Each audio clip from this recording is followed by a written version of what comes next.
Azizlar, Alloh taolo bizlarni yaratdi. Anishkurli vali volidayya dedi. Ey bandam, menga shukr qil. Va seni bu dunyoga kelishingga sababchi bo'lgan ota-onaga yaxshilik qil dedi. Alloh Robbul alamin bizlarga buyuryapti. Va qado robbuka alla ta'budu illa iyyahu va bil validayni ihsana. Va boshqa ko'plab oyatlarda Alloh taolo bandani ota-onaga yaxshilik qilishga amr qilyapti. Qado buyurdik deb Alloh taolo xabar beradi. Demak, mu'min musulmon aql bilan tafakkur qilsa ham ota-onaga yaxshilik qilishga demak intilishi kerak. Nafaqat islom dini, boshqa din, samoviy dinlar ham ota-onaga yaxshilik qilishga buyurgan. Ota-onani xizmatini qilgan. Ota-onani duosini olgan. Hayotida rozi rizoliklarini olgan banda ikki dunyosi obod va ma'mur bo'ladi. Uvaysul Qarani aytadilar, ota-onaga yaxshilik qilganliklari sabab payg'ambar xirqasini kiydilar. Onalariga itoat qildilar. Rasulullohni borib shunchalik Rasulullohga mushtoq, oshiq edilarki, Hazrat Uvaysul Qarani Uhud jangida payg'ambar alayhisalomni bir tishlari tosh tekib singan edi. Buni Uvaysul Qarani eshitib, Rasulullohni tishlari sinibdi deb bir tishlarini sindirdilar. Yana gumon qildilarki, bu tish bo'lmasa boshqasi bo'lsa deb 32 ta tishni sindirganlar. Bu nimadan? Rasulullohga shunchalik oshiq bo'lganlar.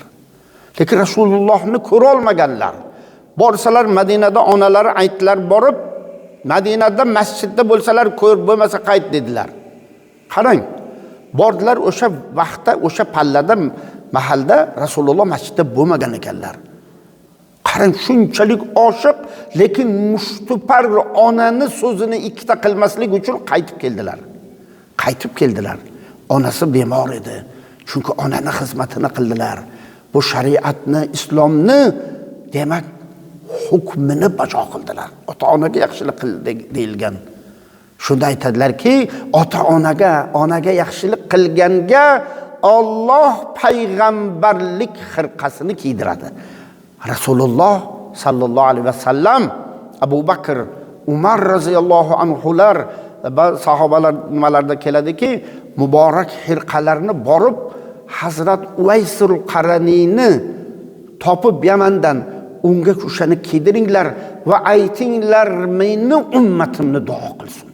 Qarang, Rasululloh Allohning habibi, payg'ambari ummatni duo qilishini so'rabdilar. Chunki u zot mana shunday daraja, maqom, onaga xizmat qilish shunchalik bir Allohga, Rasulullohga muhabbatlari ziyoda ko'p ediki, shuni barakotidan Rasululloh uni bildilar.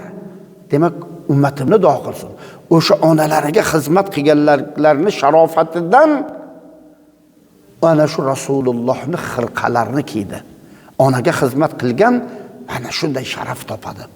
Allohning duosini olgan, xizmatini qilgan, ota-onani demak hayotida rozi rizoliklarni olgan farzand hayotligida jannatni naqd qiladi. Boyazil Bastomiy ulug' darajat sohibi, sultonul orifin. Shunda u kishidan bu daraja maqomga qay tarzda yetdingiz deganda, u kishi aytadilar. Bir kun, bir kecha onam suv so'radilar dedilar. Endi hozirgi vaqtda hozirgiday u sharoit yo'q. U yaxdonlarda muzlatgichlarda, nimalarda, jo'mraklarda darrov ochib suv keladigan holat emas. Suv ham ancha nimada, uzoqda. Haligi qarasalar suv yo'q, suvni olib kelish uchun bordilar. Suvni olib keldilar. Suvni olib kelgan mahal paytgacha onalari uyquga ketibdilar. Endi qo'llarida idish suv onalarini uyg'onishlarini kutib o'tiribdilar. Endi dedilar, men suvni qo'yib, men ham uxlasam, onam turib suv so'rasalar, men demak bunga qalbim bunga chidolmayman dedilar.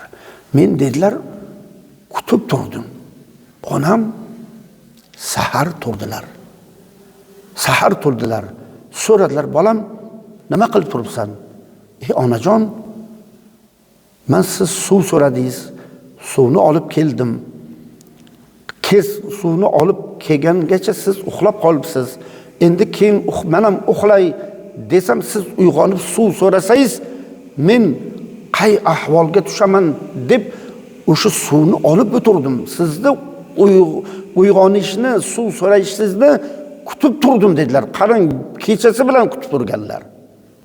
Qarang, qanchalik onaga xizmat. Onani rozi rizo qilish, onani qalbiga yo'l topish. Shunda onaizor qo'lni ko'tarib duo qildilar. Ey Alloh, bu farzandimga shunday bir maqom martaba berginki, hamma havas qilsin. Demak, mana shu onaning duosi Allohga yetadi. Ota-onani duosini olish kerak. Shuning uchun ba'zi yoshlarga nasihatimiz, o'gitimiz, ota-onani duosini oling. Ota-onani xizmatida kamarbasta bo'ling. Siz xizmat qilsangiz, xizmat ko'rasiz. Siz ularni rozi rizoligini topib, ularga demak xizmatlarida kamarbasta bo'lsangiz, sharaf topasiz. Ikki dunyoda demak aziz bo'lasiz. Inshaalloh Rasululloh sallallohu alayhi vasallam mujda berganlaridek, qaysi farzand ota-onani hayotliklarida rozi rizoliklarini olib duosini olsa, jannatga kirishga men kafilman dedilar Rasululloh. Ana shunday ulug' baxtga hammamiz nasib bo'lsin. O'tgan ota-onalarimizni Alloh rahmat aylasin. Hayotlarini, tani jonlarini sog' bo'lsin. Mana shu hayot bo'lgan ota-onalarni isloho farzandlar xizmatlarini qilib, duolarini olib, ularni xizmatida kamarbasta bo'lishliklarini, hayotligida jannatni naq qilmoqligini Xudo nasib va muyassar aytsin.